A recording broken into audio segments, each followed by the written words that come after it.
Hi, today is 1st दिसंबर।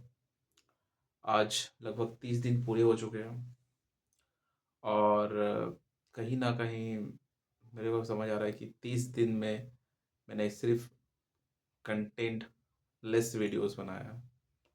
तो I think खुद को इम्प्रूव करना in that situation is important, but I think मेरे को अभी तक रियलाइज़ नहीं हुआ कि ये रियलाइजेशन बहुत इम्पॉर्टेंट था कि 30 दिन में क्या क्या इम्प्रूवमेंट मेरे को मिला। आज मैं 30 दिन जो कंटिन्यू वीडियो बनाया उस पे फोकस करना चाहूँगा, क्योंकि इंसान कुछ भी करता है तो शायद उसमें कुछ इम्पोर्टेंट सीख मिलता है बेसिकली। तो आई थिंक फर्स्ट वीडियो से अभी इस वीडियो तक में मेरे को एटलीस्ट ये तो एहसास हो गया कि it is not a easy thing कि आप कैमरा में खड़ा हो जाओ एंड बोलो। कहीं ना कहीं इसके पहले तो मुझको ईजी लगता था, ठीक है, but still it is not easy. Second जो सबसे इम्पोर्टेंट था कि मैं कंटिन्यू रखा, तो एक बेनिफिट ये हुआ कि आई थिंक कंटिन्यूअसली एक आपका एक रिदम बन जाता है, आपका एक सोचने का तरीका अलग हो जाता है बेसिकली। तो वो भी मेरे को इस 30 दिन के जर्नी में एहसास हुआ कि I think I have to improve. और कॉन्फिडेंस, पता नहीं कॉन्फिडेंस बढ़ा नहीं बढ़ा, बट आई थिंक ये हमको रियलाइज़ हुआ कि हाँ, यदि कोई भी चीज़ आप कंटिन्यू रखते हो तो आई थिंक उसका इफ़ेक्ट आप पे पड़ता है। तो आई थिंक आज से 1 महीना पहले जब मैंने वीडियो नहीं स्टार्ट किया था या स्टार्ट किया, तो मैंने बहुत बार सोचा कि फेस को रिवील करना, फेस को देना या फेस के साथ वीडियो बनाना सही है या नहीं है। बट एट द एंड मुझको ये रियलाइजेशन होता है कि आई थिंक फेस हो या ना हो, बट वीडियो का कंटेंट आपका अच्छा होना चाहिए। और यदि आप फेस देते हो तो उसमें कोई इशू नहीं है।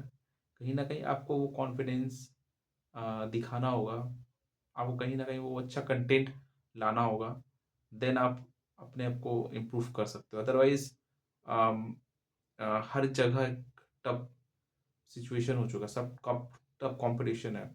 आई थिंक इस टफ कंपटीशन में यदि आप less knowledgeable, less content less videos आप देते हो, तो शायद ही यूट्यूब का जो एल्गोरिदम है आपको उतना अच्छा से काम कर, मतलब उतना अच्छा से आपको अपॉर्चुनिटी देगा। तो बेसिकली सबसे इम्पोर्टेंट है कि मेरे को अपना आप को इम्प्रूव करना। आई थिंक ये 30 दिन में मैंने सिर्फ वेस्ट ऑफ टाइम किया, आया बैठा बोला, एक्सपीरियंसेस बताया या जर्नी, आई थिंक क्या किया I don't know, but I think जो लोग देख रहे हैं वीडियो उसको रियलाइज होता होगा कि हम्म, कि इम्पोर्टेंट क्या है, ठीक है। लाइफ में सबसे इम्पोर्टेंट चीज़ होता है कि आप किस तरह खुद को इम्प्रूव करते हो, और वो इम्प्रूवमेंट कहाँ से स्टार्ट होता है वो सबसे ज़रूरी है। कहीं ना कहीं वो इम्प्रूवमेंट यहीं से स्टार्ट होना था, मंथन से स्टार्ट होना था, तो मंथन ही सही। बट टूर का कहते कहते तो 1 महीना पूरा हो चुका आज लगभग, बट टूर स्टार्ट नहीं हुआ। तो एक रियलाइजेशन मेरे को इस समय में आता है कि यदि आप कोई भी चीज़ प्लानिंग के साथ करते हो तभी वो चीज़ एग्जीक्यूशन उसका सही होता है। बट आई थिंक जब आप बिना प्लानिंग का कोई चीज़ करते हो, ठीक है, आप सिर्फ एक नॉर्मल डिसीजन लेकर आप कोई भी चीज़ को करते हो, तो कहीं ना कहीं अम,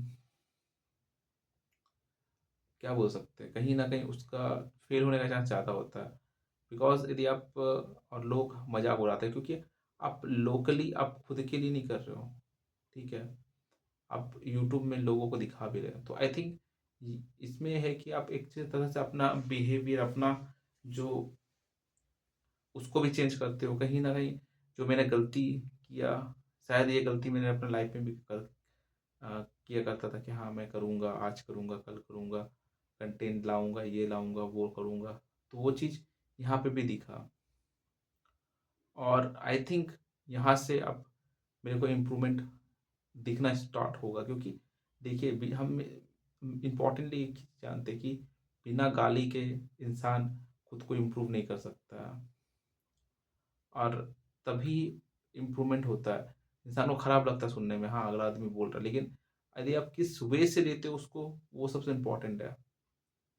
ठीक है, यदि आप सही वे से लिए एंड खुद को इम्प्रूव कर दिए तो अच्छा है, बट आप उसको इग्नोर कर रहे हैं तो कहीं ना कहीं वो आम, आपको हार्मफुल कर सकता है। तो सबसे इम्पोर्टेंट चीज़ है कि एक्सेप्ट करना कोई भी चीज़ को। यदि आपका गलती है तो आप एक्सेप्ट करो, नहीं है तो कोई बात नहीं, जस्ट आप उसको उससे हट जाओ। ठीक है, क्योंकि एक्सेप्ट करना कोई ख़राब चीज़ नहीं है कि हाँ मैं कोई चीज़ को एक्सेप्ट करनी है यदि ये आपका गलती है और एक्सेप्ट करनी है तो ख़राब चीज़ नहीं है, आपको एक्सेप्ट करना चाहिए, क्योंकि दिस इज़ इम्पॉर्टेंट। ठीक है, ये आपको लाइफ में सिखाता है, सीख देता है। ठीक है, नहीं तो आप ज़िंदगी भर फेल होते रह जाओगे। ठीक है, तो आप गलती करोगे, फेल हो गए, ठीक है, इट इज़ कॉमन। तो गलती करने से डरना नहीं चाहिए इंसान को। ठीक है, इंसान में यदि फेल भी हो जाए तो आई थिंक उसको एज ए सीख लेना चाहिए और खुद को वापस खड़ा करके खुद को इम्प्रूव करना चाहिए। ओके, सो ज़्यादा इसमें कुछ कहना नहीं है, बट एटलीस्ट इस एक महीना में मेरे को ये इम्प्रूवमेंट हुआ कि आई थिंक सिर्फ कहने से कुछ नहीं होता है। ठीक है, आपको कहीं ना कहीं एग्जीक्यूशन भी करना होगा, और उस एग्जीक्यूशन करने के लिए आपके पास प्रॉपर प्लान होना चाहिए, चाहे वो थोड़ा देर ही क्या ना हो। ठीक है, आपको कंटिन्यू रखना या कंटिन्यू करने से बेहतर थोड़ा देर ही क्यों ना हो, लेकिन आपको कम से कम उसमें एग्जीक्यूशन होना जरूरी है, क्योंकि बिना एग्जीक्यूशन का कोई भी चीज करना वर्थलेस होता है। Okay, so I don't know कि क्या होना चाहिए क्या नहीं होना चाहिए, बट आई थिंक मेरे को जो रियलाइजेशन हुआ है कुछ समय में, तो एटलीस्ट ये जितना कौन से उसको तो मैंने बता दिया। बेनिफिट्स क्या हुआ, मेरे को बेनिफिट्स हुआ कि कहीं ना कहीं मेरे कॉन्फिडेंस में थोड़ा इम्प्लीमेंटेशन आया, कि हाँ थोड़ा कॉन्फिडेंस आया है कि कैमरे के सामने थोड़ा बोल पाऊँ, और कहीं ना कहीं कंटिन्यू रहने का जो आदत है वो आया है। कभी कभी इच्छा नहीं करता इंसान का, ना छोड़ दे आज, बट जो जो मैंने चैलेंज दिया आई थिंक वो भी खुद को इम्प्रूव करवाता है कि हाँ भाई आप खुद को चैलेंज देते रहोगे लाइफ में, यदि खुद को इम्प्रूव करना है तो चैलेंज देते रहो। ठीक है, तो ये दो तीन चीज़ जो बेनिफिशियल चीज़ मेरे को दिखा। ठीक है, तो अपने हेल्थ पे भी फोकस करने लगा कि हाँ हेल्थ पे फोकस ज़रूरी है करना। ठीक है, तो वो सब सारा कुछ भी इम्पोर्टेंट है यहाँ पर। सो ज़्यादा कहना भी कोई फ़ायदा नहीं है करके, क्योंकि अम, यहाँ सिर्फ मोटिवेशन से कुछ नहीं होता, रिजल्ट मैटर करता है। So that is enough. ठीक है, अब एक महीना हो चुका है, अब यदि मैं कंटेंट नहीं लाता हूँ तो आई थिंक मैं इस मार्केट में या इस कंटेंट का दुनिया में टिक नहीं सकूँगा। So as soon as possible मैं जितना जल्दी हो सकता हूँ अपने आप को इम्प्रूव करता हूँ, एंड कंटेंट को बेसिकली अच्छा प्रॉपर तरीक़ा से एडिटिंग करके लाने की कोशिश करूँगा। So thank you for watching.